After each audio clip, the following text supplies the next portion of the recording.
요즘 큐티 본문이 욥기입니다. 그래서 새벽에 와도 고난이고, 월요일 와도 고난이고, 화요일 와도 고난이고, 수요일은 고난 아닐까 싶었는데 고난이고, 목요일도 신실하게 고난이고, 금요일도 고난이고, 토요일도 고난이고, 큐티 나눔방 가도 고난이고. 그래서 여러분들이 요즘 힘든 것 아는데 오늘 마음 다잡고 교회에 왔는데 오늘 본문도 욥기니 여러분 마음속에 아이고야 오늘 참 고난이 출렁거리고 있는 게 눈에 보입니다. 그럼에도 불구하고 요즘 시기를 보낼 때 어떻게 그렇게 고난들이 줄지어 찾아오는지 말이죠. 여기 안 아프면 여기 아프고, 여기 안 아프면 뒤에 아프고, 그렇지 않으면 또 다리 아프고, 또 이 자식 안 아프면 저 자식 아프고, 이 문제 하나 해결됐다 싶으면 또 문제 찾아오고, 외롭기도 하고 쓸쓸하기도 하고. 가을을 살아가는 우리들에게 욥기서가 없으면 우리 인생 어떻게 살까? 그런 생각도 이 가을 남자가 한 번씩 해봅니다. 저만 하는 게 아니라 우리 모두가 다 그러고 살고 계시겠죠. 그래서 오늘 위로는 하나님이 주실 줄 믿고, 고난도 잘 붙들면 복이 될 줄 믿고, 우리가 이 말씀을 잘 받아 먹고 하나님 앞에 일어서기를 원하는 마음이 간절합니다. 욥은 족장시대 사람이에요. 그러니까 BC 2000년 전의 사람입니다. 그는 우스 땅에 살았던 실제 인물입니다. 고난의 아이콘이었습니다. 어쩌다가 20불만 잃어도 억장이 무너지는데 이게 전 재산을 다 잃어버렸네요. 아니 어쩌다가 자식 하나가 사라져도 억장이 무너지는데 자식 열을 하루아침에 잃어버렸네요. 조금만 몸 아파도 믿음이 떨어지는 우리들인데 웬걸 온몸이 비참하고 처참하고 아프지 않은 곳이 없으니 욥의 고난을 읽을 때 이거 정말 여러분에게는 얼마나 와닿는지 궁금하기도 합니다. 그래서 너무 심한 고난이니까 우리 가운데는 이거 성경 말씀이긴 한데 이거 뭐 지어낸 얘기 아니야? 뭐 그런 생각도 스물스물 올라올 수 있는 것 같아요. 아니, 너무 황당하잖아요, 솔직히. 여러분, 소설, 이게 픽션이라는 게 허구인데, 소설도 사실 읽다가 보면 이게 진짜 아니라는 거 알지만 사람 살아가는 얘기를 다 모아서 소설이 나오는 걸 감안해 볼 때, 그렇다 할지라도 이 욥기는 너무너무 허구성의 극치를 달리고 있는 것 같다. 현실과 상당히 거리가 멀다라는 느낌 지울 수가 없어요. 고난의 사이즈가 진짜 강해요. 펀치가 너무 강해서 이건 내가 감당 못하겠다 그럴 수도 있고, 주일학교를 다녀본 우리 성도님들은 이 또 고난, 욥의 고난 배경에 땅에 사는 얘기만 해도 헷갈리는데 천상에서 하나님과 사탄이 대화한 바람에 욥이 이런 고난이 왔대요. 고난의 뒷배경이 또 이게 참 아리까리한단 말이죠. 사실이긴 하겠지만. 그래서 어떤 신학자들은 이렇게 얘기를 해요. 욥기는 그냥 성도들에게 교훈 좀 주려고 지어낸 성경 속에 담아놓은 이야기 같다. 그런 표현도 있더라고요. 그러나 여러분, 새삼스러운 강조일 줄 모르지만 욥은 추상적 허구의 인물이 아니라 실제 인물이었습니다. 목사님 어떻게 하세요? 에스겔서 14장을 보면 하나님께서 여자에게서 태어난 사람 가운데 딱 3사람이 의인이다 그랬어요. 누구죠? 노아, 다니엘, 그리고 누구를 얘기해요? 욥이다. 하나님이 말씀하셨거든요. 그러니까 노아나 다니엘이 실제 인물이었던 것처럼 욥도 실제 인물이다 그러는 겁니다. 게다가 야고보 사도가 인내의 대명사로 누구를 드냐 하면 욥이 실제 인내의 대명사다. 그렇게 또 크레딧을 준다는 것입니다. 여러분, 제가 이렇게 이 당연한 얘기를 왜 자꾸 이렇게 제3, 제차 말씀을 드릴까요? 그것은 오늘 말씀이 그냥 우리가 교훈 조금 받고 옛날에 once upon a time 그렇게 옛날 침대 곁에 아이들에게 들려주는 얘기로가만 아니라 이 말씀은 살아계신 하나님의 말씀이라는 경외감을 갖자는 겁니다. 그래야만 저와 여러분이 오늘 이 자리에 예배드리는 저희들 속에 성령께서 각자에게 주는 메시지가 전해질 줄 믿습니다. 여러분이 잘 아시는 욥기는 4장부터 31장까지 토론 형식으로 된 문학서예요. 고난을 당하고 있는 욥을 위로하기 위해서 누가 찾아와요? 친구가 찾아와요. 몇 명이 찾아와요? 3명이 찾아왔습니다. 지켜보다 욥이 안타까운데 이 욥에게 이렇게 너 좀 하고 싶은 얘기 내 좀 하겠다 얘기를 해대면 욥이 듣고 있다가 곧바로 반응을 하는 거예요. 그래서 엘리바스가 3번 얘기를 하면 욥이 듣고 있다가 3번 대받아쳐요. 발다시 3번 얘기하면 욥이 듣고 있다가 자기 또 입장을 또 3번 대받아쳐요. 그리고 가장 어렸던 소발이 2번 얘기를 하면 욥이 또 2번을 대받아친단 말이에요. 그러니까 이게 사이클이 강도가 자꾸 세워지면서 신들의 전쟁, 자기들이 믿고 있는 신관에 대해서 막 계속 전쟁을 하는 거예요. 그래서 웬만한 신학교 커리큘럼은 욥기 하나로 거의 다 해결되지 않나 싶습니다. 어쨌든 장장 8번의 대답을 한 이 부분 중에서 오늘 말씀은 2가지를 아셔야 합니다. 오늘 이 말씀은 욥이 한 말이 아닙니다. 누가 한 말이죠? 엘리바스가 한 얘기예요. 그게 먼저 정리해요. 단추를 이렇게 끼면 안 됩니다.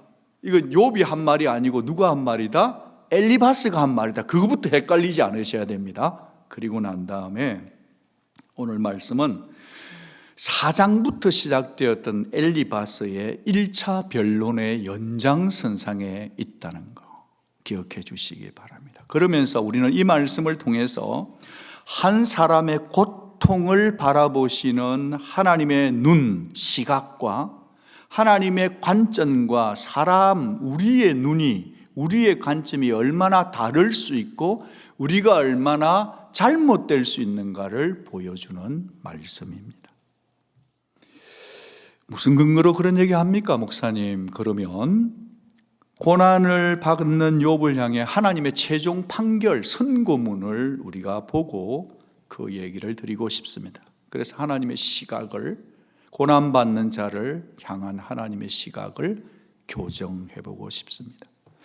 욥기 제일 마지막 장은 42장입니다. 그 7절을 보면 이런 말씀이 있어요. 여호와께서 대만 사람 엘리바스에게 이르되 내가 너와 2 친구, 즉 누구죠? 발닥과 소발에게 노를 바란다. 화가 난다. 왜냐하면 이는 너희가 나 여호와를 가리켜 말한 것이 내 종 욥의 말같이 옳지 않다. 그러는 거예요. 누가 하신 말씀이에요? 하나님이 하신 말씀이에요. 한 번만 말씀하셨나요? 아니에요. 2번 말씀. 8절에 또 얘기해요. 이는 너희가 나를 가리켜 말한 것이 내 종 욥의 말같이 옳지 못함이니라. 그러니까 이 16번의 변론의 마지막은 하나님이 엘리바스의 손을 들어준 게 아니고 발닷의 손을 들어준 게 아니라 소발의 손을 들어준 게 아니라 누구의 손을 들어줬어요? 하나님이 욥의 손을 들어주셨다. 그 존재 가운데서 약한 자, 고통당하는 사람을 찾아가는 데 있어서 우리의 마음의 태도가 어떻게 해야 될까?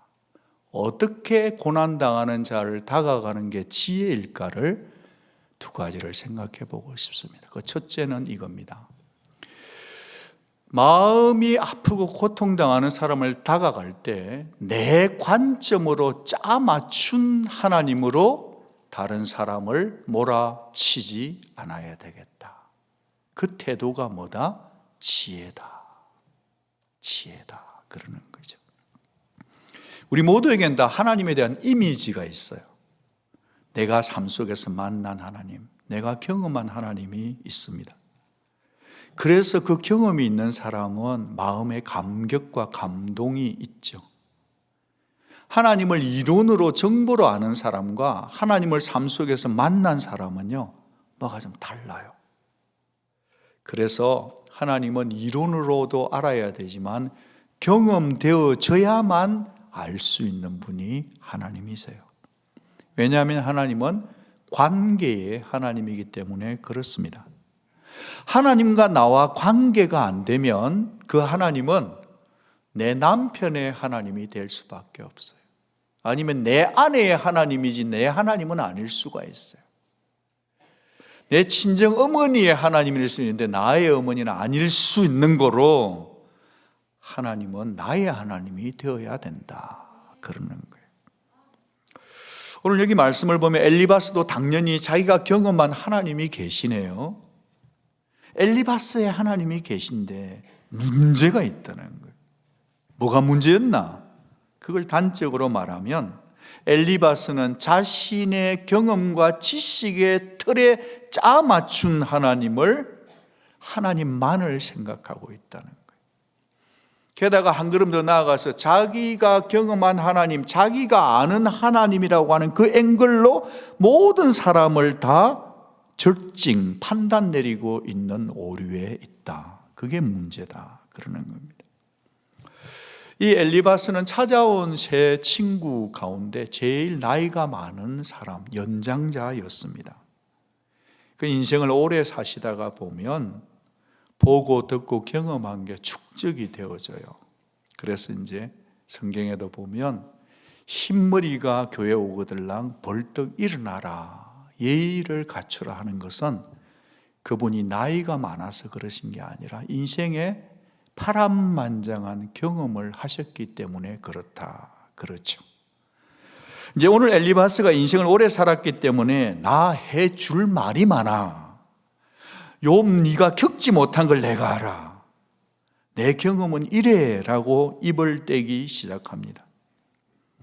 4장에 보면 내가 보건대 그래요. 엘리바스가 내가 보건대. 15장에 보면 내게 들으라. 내가 보고 경험한 것을 설명하리라. 그래요. 5장의 제일 끝에 보면 내가 연구한 바에 의하면 이와 같으니 들어 좀 봐라. 내가 리서치한 게 이렇다라고 말을 하죠. 그런가 하면 그는 자부심을 당당히 가질 수밖에 없는 경험이신데 4장에 보면 하나님의 음성을 들은 사람이 엘리바스였어요. 여기서 하나님 음성 들었지. 경험과 연륜이 차곡차곡 쌓여 있으니까 자신의 말이 겉으로 표현은 안 하지만 내 말이 하나님 말과 같은 크레딧을 엘리바스는 지금 자기 말에다가 크레딧을 주고 있네요. 크레딧 스코어가 되게 높은 사람이에요. 이렇게 주관적 확신이 넘치다 보니까 엘리바스는 4장에서 욥의 고난의 원인을 딱 부러지게 이렇게 진단했습니다. 4장 7절 욥아 너 생각 좀 해봐라. 죄 없이 망한 자가 누구이겠니? 정직한 자의 끊어짐이 어디 있겠니? 정직하다면 네 왜 이렇게 고통당하겠니? 죄 없이 너 지금 고난받고 있는 건 맞냐? 네 죄가 있으니까 그런 거 아니냐라는 모든 일에는 원인과 결과가 있다고 인과론으로 어프로치를 하고 있습니다. 행복한 데는 잘한 이유가 있고 불행해진 데에는 잘못이 있다라는 인과론으로 이분법적인 사고로 지금 엘리바스는 욥에게 얘기를 하고 있는 겁니다. 그리고 이제 5절이에요. 같이 한번 5장 1절 한번 읽어볼게요. 시작. 너는 부르짖어 보라. 네게 응답할 자가 있겠느냐? 거룩한 자 중에 내가 누구에게로 향하겠냐? 너 부르짖어 봤자 응답 안 해줄 거야. 소용없어. 라는 디스, 조롱과 조소가 입술에 담겨 있는 거죠. 그러면서 너 아직도 깨닫지 못하고 있네. 너는 있잖아, 하나님 앞에 응답받을 가치가 없어, 이 친구야. 넌 거룩하지도 않잖아. 너 고난 당하면서도 하나님 앞에 분노를 쏟고 있으니 정말 너 미련하다, 이러고 있는 엘리바스인 겁니다. 아니, 네가 죄가 있으면 회개를 해야지. 불평하고 탄식만 쏟아내고 있으니 그래서 하나님이 너 자꾸 더 회초리를 때린 거 아니냐. 너 왜 그걸 모르냐. 그게 지금 엘리바스가 말하는 욥기 5장 1절이에요. 거기서 끝나지 않고 4절을 보면 욥이 지금 고난을 당했고 자식 열을 잃었는데 죽은 자식을 떠올리게 할 만한 말의 빗대임, 독설이 거기 숨겨져 있습니다. 4절을 보면 그의 자식들은 구원에서 멀고 성문에서 억눌리나 구하는 자가 없다. 이 구원에서 멀고 성문에서 눌렸다. 죄 판결 받는 곳이 성문인데 말이죠.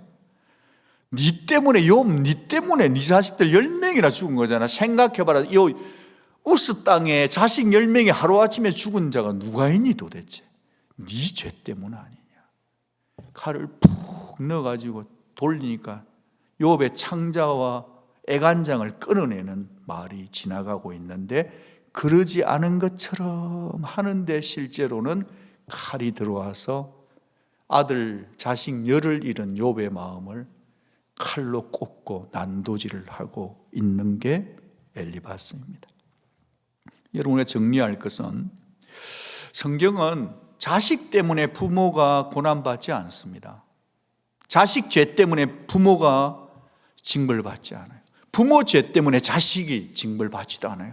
모든 사람은 각자 자기가 지은 죄 때문에 자기가 형벌을 받고 심판을 받는 것이 성경의 원리입니다.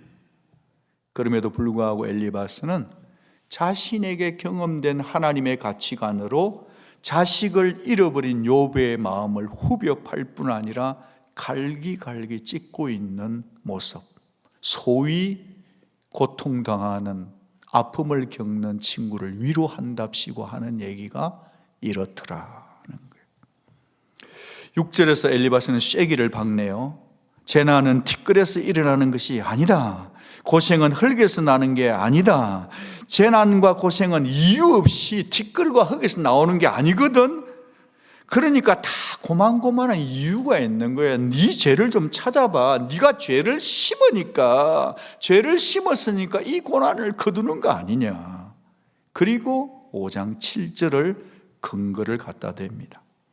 사람은 고생을 위하여 태어났으니 불꽃이 위로 날아가는 것 같으니라.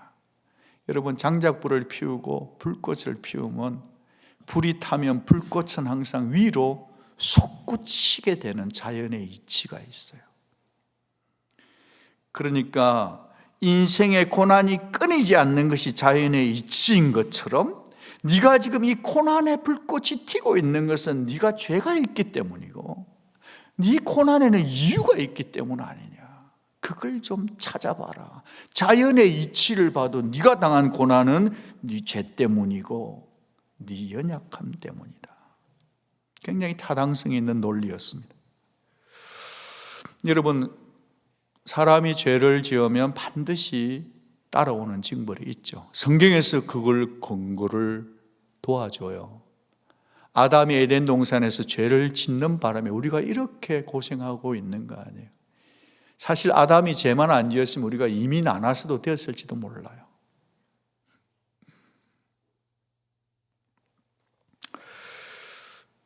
여러분, 사실은 사람이 죄 지으면 벌 받는 거, 그거 리즈너블한 법칙이에요. 그런데 지금 엘리바스가 놓치고 있는 게 뭐죠?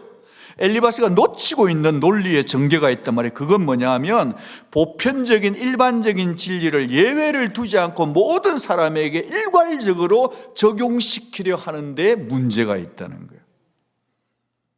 우리는 알잖아요. 지금 욥이 왜 고난당하고 있죠? 욥의 죄가 많아서 그런 게 아니라 하늘에서 사탄이 하나님께 어게인스트 들이받은 거예요. 아니 하나님 당신이 욥을 그토록 사랑하고 복을 주는데 누가 하나님 못 믿어요? 샌앤토니오 온누리교회 성도들 믿음 좋다고요. 아니 그만큼 좋은 차 타고 직업 좋고 뭐 좋은 아내 있고 이러면 누구든지 하나님 믿죠. 하나님 그거 없애보세요. 온누리 성도들이 진짜 예수님 잘 믿는지 그러는 거잖아요. 그러니까 우리는 그걸 아는데 엘리바스는 그 하늘에 있었던 대화를 모르니까 욥만 몰아치고 있는 거예요. 자신의 경험을 가지고 모든 사람에게 적용하려고 하는 오류. 경험은 진리가 아닙니다. 한번 받아보겠습니다. 자기 경험은, 내 경험은 진리가 아니다. 여러분, 어떻게 경험으로 다른 사람의 고통을 판단하고 절징할 수 있겠습니까? 경험만으로 따질 수 없는 영역이 얼마나 많은데요. 여러분, 한 사람이 고난을 당했다, 누가 도둑을 맞았다, 누가 암을 진단받았다, 그게 어떻게 그 사람이 죄가 많아서 건탈하고 단도직입적으로 1:1 대응으로 도식할 수 있냐? 그런 거 아니라는 거예요. 한 사람의 고통에 개입되어 있는 하나님의 섭리, the God's providence는요, 사람이 짜여낸 공식대로 포뮬라로 되는 게 절대로 아니올시다. 고통을 다루시는 하나님의 수는 우리의 상상을 초월하는 거예요. 저는 바둑 잘 못 두는데 바둑 한 수를 탁 놓으면 수가 수백 가지라네요. 저는 골프는 못 치는데요, 골프 한번 쳐서 그 다음 타가 어떻게 되냐에 따라서 변수가 수만 가지라네요. 하물며 우리의 상상을 초월하시는 하나님이 우리 각자를 향해 고난이 일어났을 때 우리가 누구라고 그걸 마음대로 절징해서 된다 안 된다. 근데 엘리바스는 그렇게 절징하고 있다라는 거예요. 하나님은 우리의 생각과 경험의 틀을 초월하는 분인 줄 믿습니다. 이 엘리바스의 두 번째 오류가 있어요. 그건 뭐냐면 하나님을 징벌하시는 하나님으로만 생각하고 있다는 거예요. 하나님은 징벌하시는 하나님으로만 몰아치고 있다는 거예요. 예, 물론 회개해야 용서받죠. 회개 당연한 거죠. 그런데 저와 여러분이 회개하고 예수 믿었습니까? 여러분, 성경은 이렇게 얘기해요. 저와 여러분이 구원을 받은 것은 언제 구원받냐면 연약할 때 구원받은 줄 믿습니다. 여러분이 뭐 똘똘하고 잘 나가고 잘할 때 구원받은 게 아니에요. 심지어 우리가 죄인 되었을 때 우리가 구원받은 거예요. 의인이고 잘나서 구원받은 게 아니라면 그게 복음이잖아요. 하물며 저와 여러분이 하나님 없이 살고 하나님을 against하고 하나님의 원수처럼 사는데 하나님은 원수 같은 우리를 끝까지 사랑하셔서 와락 찾아와서 너는 내 사랑이다라고 덮어버렸다는 거예요. 믿으시면 아멘. 그게 십자가고 그게 사랑이잖아요.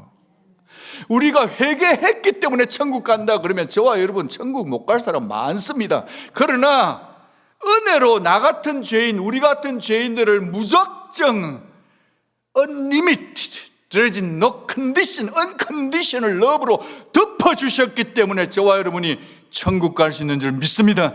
그 정점이 어디죠? 십자가 아닙니까?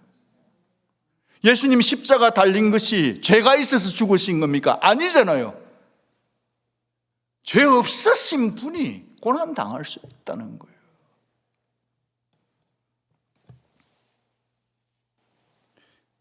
하나님을 꼭 징벌하시는 하나님으로만 생각했던 자기 박스 속에 엘리바스의 오류가 있을 수 있다는 거예요. 사랑하는 여러분, 저와 여러분의 판단 기준이 여러분의 축적된 경험, 지식, 심지어 영적 책임이라 할지라도, 체험이라 할지라도 우리는 초월자 하나님 앞에 서면 아무것도 아니에요. 같이 한번 받아합니다. 주님, 저는 꽤 똑똑하지만 하나님 앞에서는 아무것도 모릅니다. 이 고백이 있는 자가 겸손한 자예요. 저는 수학 전공은 아니지만 뭘 듣다 보니까 저는 3차원까지는 배워서 아는 것 같아요. 그런데 수학자가, 물리학자가 알아낸 현재 차원은 11차원까지 있답니다. 아무도 놀라시지도 않고 수학 교수님만 놀라고 계신 것 같은데요. 여러분, 우리 뭐 몰라요, 솔직히. 그런 우리들이 다른 사람을 대할 때 어떻게 살아야 될까? 여러분, 신학이라고 하는 띠올로지라는 단어가 있잖아요. 신학. 두 단어의 합성인데 테오스라는 가시라는 단어와 로고스, 로지라는 논리라는 학문이잖아요. 신을 배우는 학문인데 이게 굉장히 중요한 포인트이죠. 관점이 있어요. 여러분, 하나님을 목적으로 보면 주가 누구죠? 사람이 되는 거예요. 이성이 되는 거예요. 사람의 머리가 되는 거예요. 하나님을 주어로 보면 하나님이 주어가 되고 우리가 사람 휴먼빙의 목적어가 되는 겁니다. 여러분, 이게 천지 차이의 관점, 차원이 11차원 아니라 100차원도 넘는 차원의 관점이 달라지는 거예요. 사람이 교만하면 내 이성으로 내가 주어가 돼서 하나님을 목적으로 보기 시작하면요, 그 웃기는 신학이, 개똥 신학이 되는 겁니다. 개똥 철학이에요, 솔직히. 여러분, 우리는 하나님이 주어가 되시고 우리가 목적어가 될 때 질서롭고 건강하고 평온하고 아름다운 인생을 살아갈 수 있는 줄로 믿으시기를 바랍니다. 하나님을 주어로 보고 우리가 목적어가 되었을 때 우리 신학자들이 뛰어나지만 결국 지식 조금 나부랑이를 모아놓은 게 신학이란 거예요. 여러분, 우리는 신학자는 아니지만 우리 모두는 다 자기 신학이 있습니다. 다 자기 나름의 신학이 있어요. 우리가 꼭 조심해야 될 건 뭐냐 하면 저의 신학이 사람을 몰아칠 수 있다는 이 겸손한 마음이 필요하다고 보는 거예요. 여러분, 내가 정리하는 내 관점이 아니라 고통당하는 자를 여전히 아끼시는 하나님의 관점으로 사람에게 다가가는 그것이 지혜입니다. 두 번째로, 아픔을 겪고 있는 고통당하는 사람에게 다가서는 두 번째 지혜는 뭐냐 하면 나라면 에 담긴 우울감으로 다른 사람을 몰아가지 않는 태도가 지혜예요. 지금 욥은 고난의 이유를 몰라서 몸부림치고 있네요. 그런 욥에게 엘리바스는 네가 죄가 많아서 고난받는 거야 하더니 이제는 자기는 정답을 다 아는 사람처럼 해결책을 제시합니다.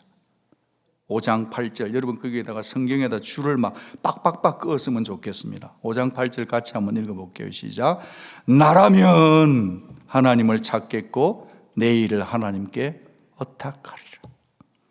나라면, but if I were you, 가정법을 쓰고 있잖아요. 이 나라면 그러면서 자기는 자기가 하나님 앞에 100% 어택한 사람처럼, 하나님 욥 좀 찾아라, 욥아, 네 죄 인정해라, 그러시면서 막 다그치면서 나라면 그렇게 한다, 너하고 나는 다르게 하겠다, 그러면서 그가 자기가 알고 있는 하나님 신학으로 내립다 말씀을 꽂아대기 시작해요. 그게 9절부터 16절까지입니다. 이렇게 얘기합니다. 그는 엘리바스가 얘기하는, 욥이 얘기하는 게 엘리바스가 얘기하는 겁니다. 하나님이 손들어 주지 않은 사람이 얘기하는 겁니다. 이렇게 얘기합니다. 하나님은 헤아릴 수 없이 큰 일을 행하시는 분이시지, 기이한 일을 셀 수 없이도 행하시지, 낮은 자는 높여주시고 슬퍼하는 자에게 구원을 주시지, 강교한 사람은 계획은 꺾어버리지, 지혜롭다고 말하는 사람은 죄께에 넘어가게 하지, 비천한 자를 구원하게 하시는 의로운 하나님이시지. 하나님이 욥, 너에게 개입하셔서 너를 징계하는 거, 그게 얼마나 복인 줄 아니? 하나님의 징계를 부디 업신여기지 말아라, 그러는 거예요. 17절, 볼지어다 하나님께 징계받는 자에게는 복이 있나니 그런즉 너는 전능자의 징계를 업신여기지 말라. 여러분, 이 말씀을 그냥 읽으면 은혜가 됩니까, 안 됩니까? 은혜 됩니다. 하여튼 모든 엘리바스에 나온 말이 다 은혜가 되는, 은혜가 바탕에 깔려있는 옳은 말씀이 꽂혀 있어요.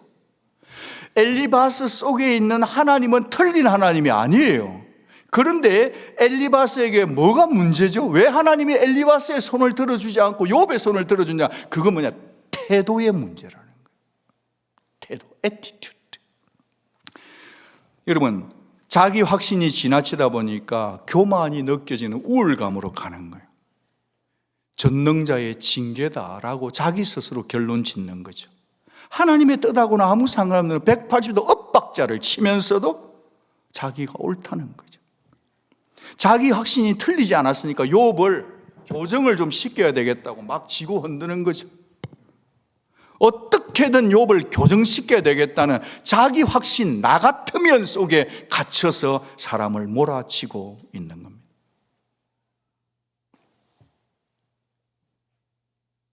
나라면, 나 같으면이란 말은 그 사람의 입장에 설 경우에서 하는 가정법 표현이죠.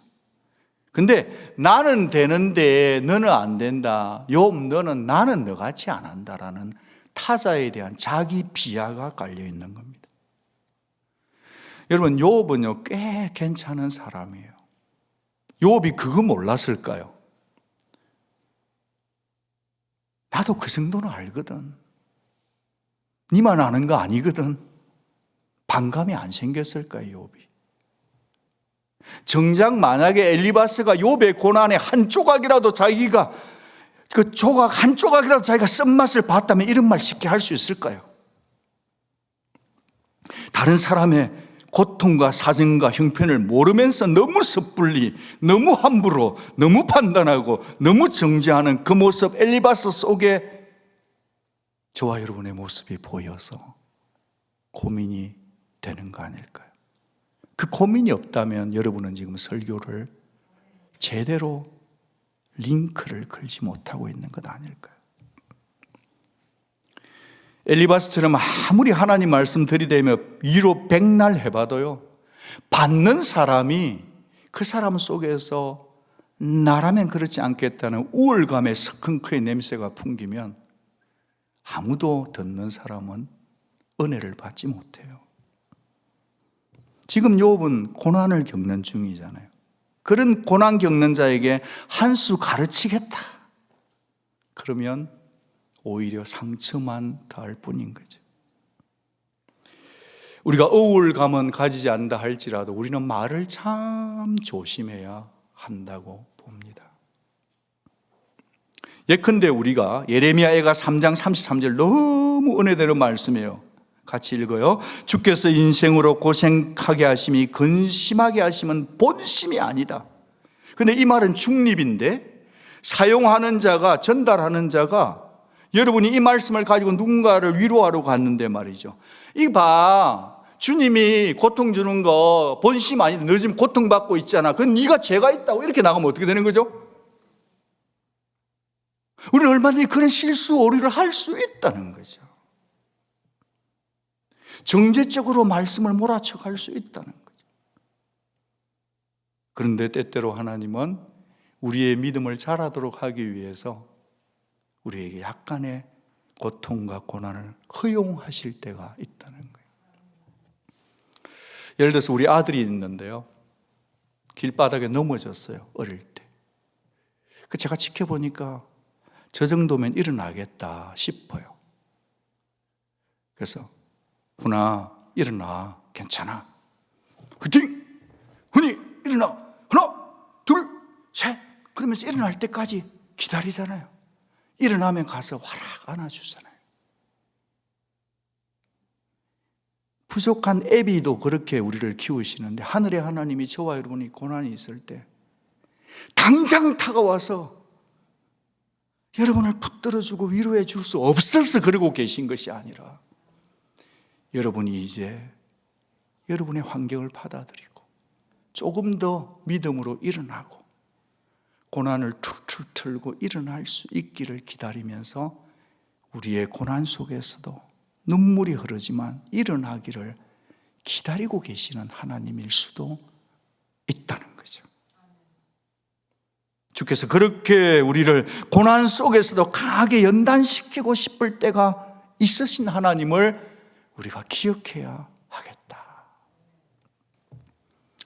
오늘의 성도 여러분, 누군가 여러분에게 다가와서 아픔을 털어놓고 힘든다고 얘기할 때 우리 오늘의 성도 큐티를 많이 해가지고 말씀이 딱 말하자마자 성경 펴봐 예레미야 3장 33절 바로 할 수 있는 준비가 되어 있는 사람이 우리 오늘의 성도님들. 그런데 그때 한 번만 호흡을 가다듬고 힘들겠다, 얼마나 마음이 아프겠노, 그렇게 한번 받아줄 수 있는 우리가 되면 어떨까, 그런 생각을 조심스럽게 해봅니다. 어떤 사람이 대기업 채용 시험에서 1등으로 당당하게 입사를 했어요. 일은 잘하는데 원래 공부 잘하는 사람이 또 자기 깡이 있잖아요. 좀 회사 가면 비비고 뭐 예의도 갖춰야 되는데 실력이 있으니까 또 그런 거 안 할 수도 있겠죠. 그래서 이제 성진 발표가 났는데 세상에 1등으로 입사하고 명문 대학생인데 자기 성진이 안 됐어요. 그때 대학 동기고 입사 동기인 친구가 와서 위로를 합니다. 에이 친구야, 너무 걱정하지 마라. 네 실력 어디 가겠어? 여기까지는 it's okay. 근데 그 다음 말이 원숭이도 나무에서 떨어질 수 있다 그러잖아. 그럼 어떻게 되는 거죠? 뚜껑 열리는 거죠? 우리가 신앙생활을 할 때 고난당하는 분을 대할 때 자칫 잘못하면 우리가 이런 오류의 말을 들이댈 수 있다는 거예요. 위로를 합시고 하는 말이 도리어 더 상처를, 생채기를 깊게 피나게 할 수 있다는 거죠. 잠언 12장 18절 말씀을 보면 칼로 찌름같이 함부로 말하는 자가 있거니와 지혜로운 자의 혀는 양약과 같으니라. 우리가 마스크를 쓰고 계시지만 그냥 조용조용히 저 말씀을 한 번만 더 읽으면 좋겠습니다. 같이 읽을게요. 시작. 칼로 찌름같이 함부로 말하는 자가 있거니와 지혜로운 자의 혀는 양약과 같으니라. 무분별한 말은 난도질로 상처를 주지만 지혜로운 자의 말은 상처난 자의 그 흐르는 생채기에 연고가 될 수 있다는 거죠. 저와 여러분의 말이 치유하고 상처를 덮어주는 연고와 같은 그런 말을 사용하는 우리 모두가 되기를 블레싱합니다. 벌써 11월이에요. 세월이 갈수록 깨닫는 게 있습니다.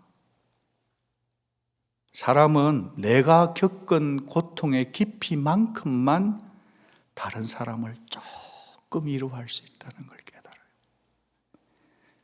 쪼달려 본 사람이 힘든 사람의 마음을 좀 더 이해할 수 있고요. 내 건강 무너져 본 사람이 다른 사람 누구 아프다 하면 중보기도로 바로 무릎을 꿇을 수 있는 것 같고요. 내 자식이 애미애를 많이 미긴 사람이 누구 집에 자식이 집을 나갔다 그러면 비난하지 않고 기도할 수 있는 것 같습니다. 그러지 않으면 우리의 위로는 언제나 피상적인 것 같아요. 특별히 카톡 시대는 워낙 빨리 오니까 기도하겠습니다. 물론 진짜로 기도하는 분도 계시지만 기도할게요. 그게 끝이에요. 가을에 우리의 다른 사람을 향한 우리의 생각이 조금 더 진지해지고 깊어지고 신중해지고 그러면 좋겠습니다. 그래서 우리는 날마다 십자가 앞에 가야 될 줄로 믿습니다. 우리처럼 허물이 많고 말에 실수가 많고 연약한 우리들을 하나님이 있는 모습 그대로 듬뿍 사랑해 주시고 받아주시고 언제나 붙들어 주시는 그 예수 사랑에 풍성해서 그래야만 말이죠. 다른 사람이 고통당하고 있을 때 호기심으로 그 사람에게 말하지 않고 그 사람을 정죄하지도 않을 수 있는 비결은 십자가의 주 예수 그리스도의 사랑인 것 같습니다. 나라면 나 같으면 그리 안 한다라고 말씀하고 싶은 우리들인데 좀 참고 주님이시라면 어떻게 하실까? 주님이라면 어떻게 할까를 생각하며 그들에게 다가가서 함께 울어줄 수 있는 우리가 될 수 있기를 바랍니다. 마지막으로 야고보서 5장 11절 말씀을 다 같이 한번 읽겠습니다. 시작. 보라, 인내하는 자를 우리가 복되다 하나니 너희가 욥의 인내를 들었고 주께서 주신 결말을 보았거니와 주는 가장 자비하시고 긍휼히 여기시는 이시니라. 아멘. 하나님의 긍휼과 자비는 지금도 일하고 계십니다. 지금 힘드신 분 조금만 더 인내해 주시기를 바랍니다. 주변에 힘든 분을 보이면 한 번만 더 찾아가서 많은 말도 중요하지만 밥을 사주시고, 밥 사주고 할 말 다 하지 마시고, 밥 사주고도 말을 참고 힘들지 그러고 돌아올 수 있는 우리가 되면 어떨까? 내 관점을 내려놓고 아픈 자에게 다가가는 11월에 우리 온 우리 성도님들이 다 될 수 있기를 성찬 예식 앞에서 부탁을 드려봅니다. 같이 기도하겠습니다. 두 가지를 놓고 기도할게요. 성찬을 받기 전에. 첫째는 주님, 제 잣대로 고통당한 자를 판단하며 은근히 정죄했던 저의 죄를 용서해달라고 기도합시다. 두 번째는 주님, 제가